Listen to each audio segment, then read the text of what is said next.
The Nahual in the Shadows. Chapter 4. Road Rash. Setting. A paved road on the outskirts of the wilderness area, now cast in the fading light of dusk. The sounds of the returning teenagers transition to individual bicycle sounds, and the increasing hum of distant city life. Soundscape. The whirring of bicycle tires on asphalt, the occasional click of gears changing, the boys' fading voices as they separate, punctuated by the sudden thwack of an impact and a scraping sound. Ambient sounds of crickets chirping, and the growing murmur of the city. Scene 1. Outside road, dusk. Sound of 4 bicycles riding on asphalt, their pace slowing as they near the edge of the woods and the beginning of their routes home. Richard. Alright, see you guys tomorrow? Same time? Same place? Tony. Definitely. Can't wait to start making the den. Awesome. Daniel. Yeah, and maybe my mom will let me pack some snacks next time. Sam. Nodding. Sounds good. Be careful riding home. The 4 friends exchange quick goodbyes. Richard turns onto a side street, followed shortly by Daniel. Tony waves and continues straight on the main road, leaving Sam to turn onto a quieter lane that winds through a more residential area bordering the woods. Sound of Sam's bicycle steadily pedaling on the asphalt. The sounds of the forest begin to fade behind him, replaced by the sporadic hum of traffic and the chirping of crickets. Suddenly, a sharp quack sound cuts through the quiet. Something slams into Sam's back tire with significant force. Sound of a tire hitting hard, followed by the screech of rubber on pavement and a metallic scraping sound as Sam is thrown off balance. Sam cries out as his bicycle veers violently.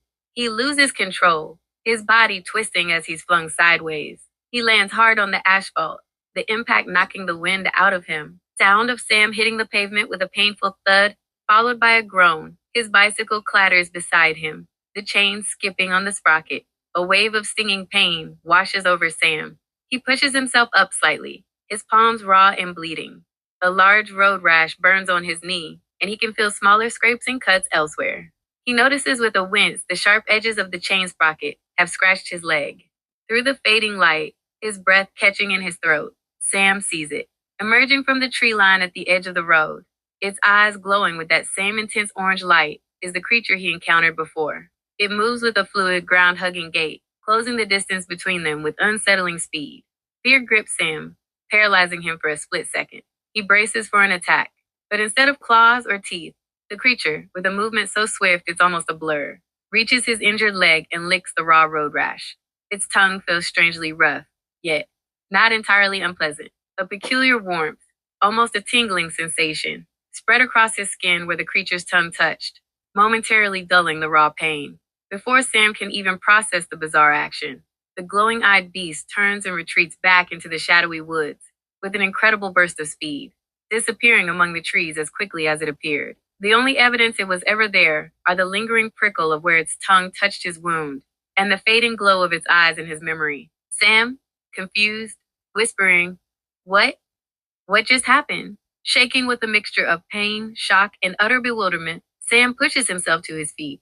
He limps over to his damaged bicycle, righting it. The back tire seems intact, but the sudden impact is a mystery. Ignoring the throbbing pain in his leg and the stinging in his hands, he slowly, hesitantly, begins to limp his way home, his mind racing, replaying the unbelievable encounter. The fear is now tangled with a profound confusion. The beast hadn't attacked him. It had helped him. The glowing eyes no longer seemed purely menacing, but held a flicker of something else he couldn't understand. Chapter 5. Infection. Setting. The familiar school environment contrasts sharply with the wild woods of the previous chapters. The sounds of school bells, chattering students, and the general hustle and bustle create a sense of normalcy, which is subtly undermined by Sam's absence. The scene transitions to a quiet suburban street, then to Sam's seemingly empty house, and finally to Daniel's house. Soundscape.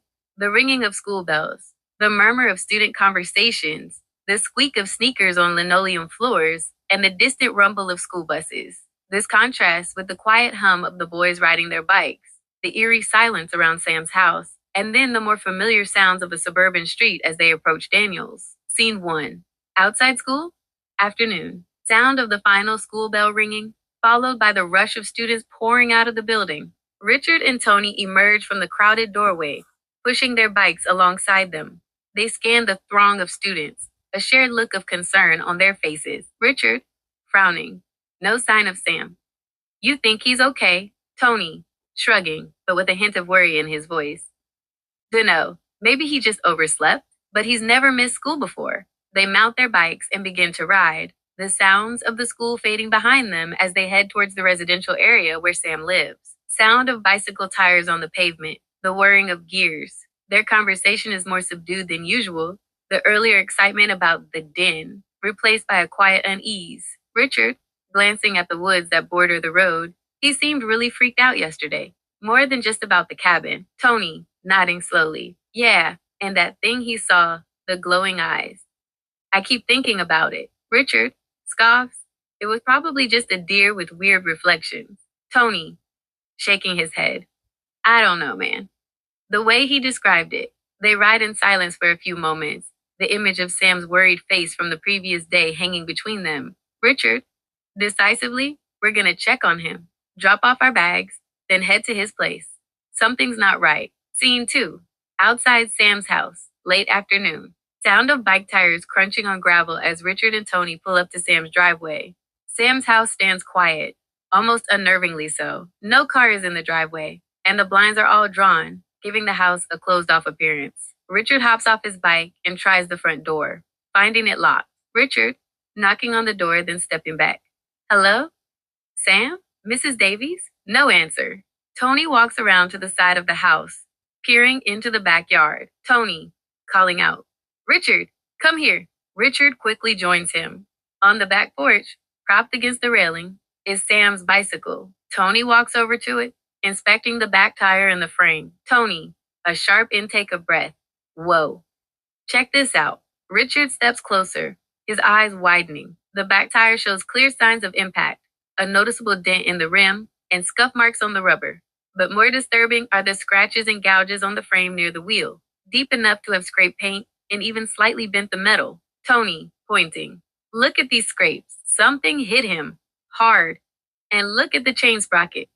It's all bent. This isn't just a regular wipeout. Richard runs a hand over the damaged frame, a cold knot forming in his stomach. The casual worry they felt earlier intensifies into genuine alarm. This wasn't just Sam skipping school. Scene 3.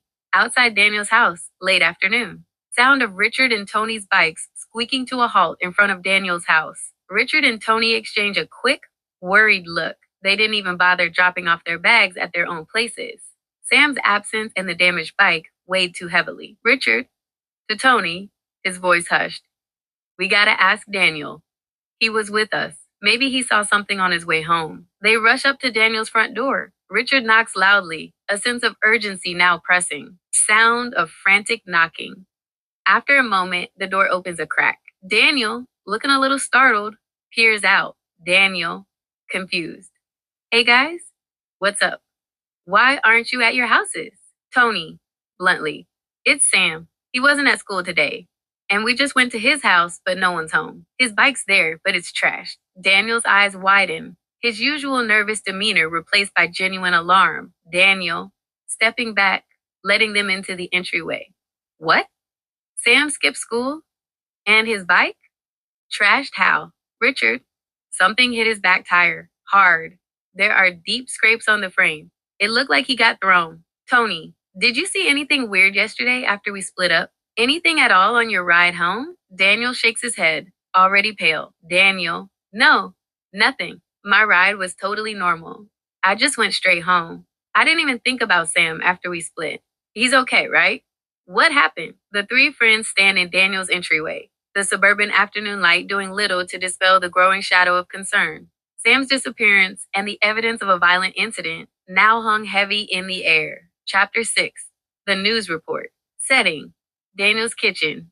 A typical suburban home, brightened by the morning light but subtly darkened by the unsettling news on the radio. The scene transitions to the bustling school during recess. Soundscape. The gentle clatter of breakfast dishes, the low murmur of a local news report from a radio or TV, the occasional clink of a coffee cup, a parent's voice calling out, the distant sounds of a suburban morning. This shifts to the loud, energetic sounds of recess. Children shouting, balls bouncing, the school bell ringing in the distance. Daniel blinked, slowly stirring from a deep sleep as the scent of bacon wafted into his room. He stretched, a groan escaping him, and then registered the low, steady drone of voices from the kitchen. It was the local morning news. He dragged himself out of bed and shuffled toward the enticing smells. As he entered the kitchen, his mom, Anna, was bustling around the stove, humming softly. His dad, Mark, sat at the table, a mug of coffee in hand, his gaze fixed on a small kitchen radio playing on the counter. Anna, cheerfully, not looking up from flipping pancakes. Breakfast is ready, sleepyhead. Just in time. Mark, however, seemed oblivious, his brow furrowed in concentration as he listened to the radio. Daniel grabbed a plate and sat down, pouring himself some milk. News anchor from radio. And we have a developing story this morning, folks. Police are advising residents in the outer districts, particularly those bordering the wilderness areas, to exercise extreme caution.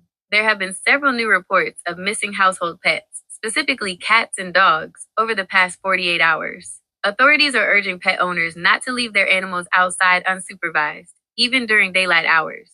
Daniel paused with his fork halfway to his mouth, a chill starting to creep up his spine. His dad took a slow sip of coffee, his eyes still fixed on the radio. News anchor. Furthermore, residents are advised to ensure all doors and windows are securely locked at night. And for families with young children or elderly members, it's crucial to keep a close eye on them when outdoors. The cause of these disappearances is currently under investigation, but police are not ruling out any possibilities, including a large, unidentified animal. The news anchor continued with a traffic report, but Daniel barely heard it. He looked from his dad's grim face to his mom, who was now setting a plate of pancakes in front of him, a slight frown touching her lips as she seemed to finally register the gravity of the report. The words missing animals, locked doors, and large unidentified animal echoed in Daniel's head. He thought of Sam. He thought of the slashes on the cabin. And he thought of Sam's trashed bike. Recess couldn't come fast enough. Daniel felt a knot of anxiety tightening in his chest. He needed to tell Richard and Tony what he'd heard. Outside schoolyard, recess day. Sound of children shouting, balls bouncing, the general cacophony of recess. Daniel scanned the crowded schoolyard, his eyes darting from face to face, until he spotted Richard and Tony near the basketball courts. He hurried over to them, his voice urgent. Daniel, guys, any news on Sam? Richard shook his head, his expression grim. Richard, no, nothing. Tony, sighing, kicking at a loose pebble. Nope, nada. Daniel took a deep breath, the sounds of the schoolyard fading into a dull background hum. Daniel, guys, this morning, during breakfast, I heard something on the radio. He recounted the news report, his voice growing more agitated with each detail. Daniel continued, they said there have been several missing cats and dogs all around the areas near the woods, and to keep doors locked and watch out for kids and old people. They even mentioned a large, unidentified animal. Richard's eyes narrowed, a thoughtful, almost cold expression on his face. Tony, usually quick with a joke, was silent, his playful demeanor replaced by a look of genuine concern. The boisterous sounds of recess suddenly seemed far away, muffled by the weight of Daniel's words. Richard, quietly, looking around at the other kids playing, a stark contrast to their grim conversation. But what can we even do? The police are looking into it, right? We're just kids. Tony, shaking his head, frustrated. Yeah, but they don't know about the cabin, or the slashes, or what Sam said he saw. They'll just think it's some regular animal. The bell rang, signaling the end of recess, but none of them moved immediately. The urgency of their discovery made the usual rush back to class feel insignificant. Richard, voice low, a hint of defeat in it. There's not much we can do. Not really. We can't go looking for him ourselves. It's too dangerous, especially with whatever's out there. All we can do is stay vigilant and hope Sam is okay. They exchanged uneasy glances, the shared anxiety about their missing friend now compounded by a chilling sense of helplessness and a lurking fear of the unknown. Chapter 7. Lingering Fears. Setting. The school entrance, early morning, quiet save for the approaching footsteps and hushed conversation of the boys. Soundscape. The faint chirping of early morning birds, the distant hum of traffic beginning to stir, the soft crunch of shoes on pavement, and the low, urgent voices of the boys. Early morning, still shrouded in the cool pre-dawn light, Tony stood sentinel at the school entrance. His breath plumed in the crisp air as he anxiously watched the street. Recess yesterday had left them all with a heavy, unsettling feeling, and a night of restless sleep hadn't helped.